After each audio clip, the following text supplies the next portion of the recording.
السلام عليكم. الفيديو هذا سبيسيال للناس تيرت.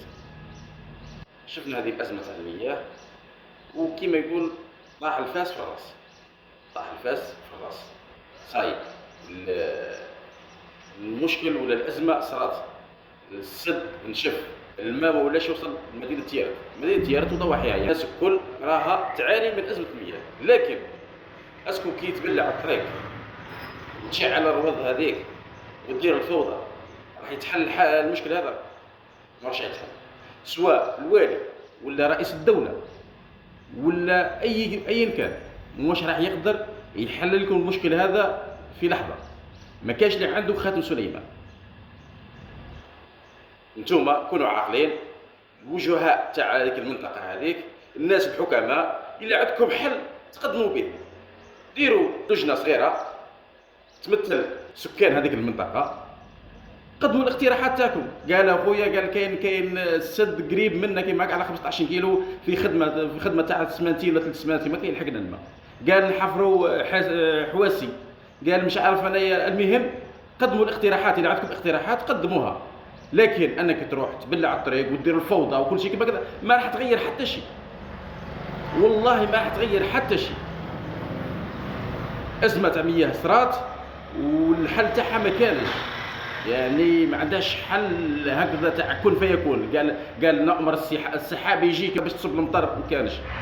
كاين خاتم سليمان يجيب لكم حل سريع كما هكذا ويمد لكم التيوات، ما كانش. على حساب الامكانيات تاع الدوله، على حساب الامكانيات تاع الدوله يعني راح توصل لكم الماء، لكن مش بالشغب هذاك الشغب ما عنده حتى فايده. بالعكس راك تشوهوا في المنظر وفي العقليه تاع الانسان التيارتي. نعرفوا الناس حكماء، كونوا لجان. انتم تعرفوا المنطقه خير مني انايا وخير من الوالي وخير من الرئيس الجمهوريه. تعرفوا المنطقه هذيك مليح، تعرفوا وين كاين الماء وين ما كانش.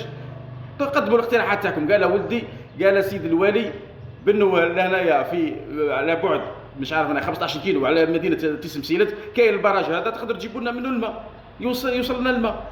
قال ودي نحفروا حواسي، كاين هذاك الاخر النهر واصل هذاك بالك يكون فيه الماء ويوصل لكم الماء. انك تبدا تهرس وتبدا تكسر وتبلع في الطرق على الناس، تبلع الطريق على روحك انت. كي تبلع الطريق ما راكش تبلعها علي انا بعيد عليك خلاص. عندي تبلعها على ولد بلادك.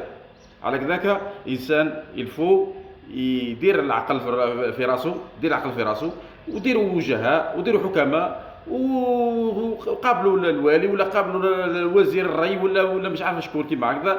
المهم انسان مسؤول. وقلناها قبل بانه المسؤولين غلطوا والعقاب تاعهم راح يكون، لانه ما داروش دراسه استشرافيه باش يوصلوا لكم الماء قبل ما يوصل الجفاف هذا. لانه ان دارت على الجفاف كان كاين من قبل من 3 سنوات ولا 4 سنوات. هو السد راهو ينقص كيما هكذا، لكن ما تاخذوش الاجراءات الحاسمه اللي تجعل انه يتداركوا هذا الامر. معليش، لكن حتى انتم لازم تكونوا عندكم حكمه في راسكم كيما هكذا، وديروا العقل في راسكم وتشوفوا الحلول المنطقيه للبلاد تاعكم. هذا مكان، وتهلاو في رواحكم، والسلام عليكم.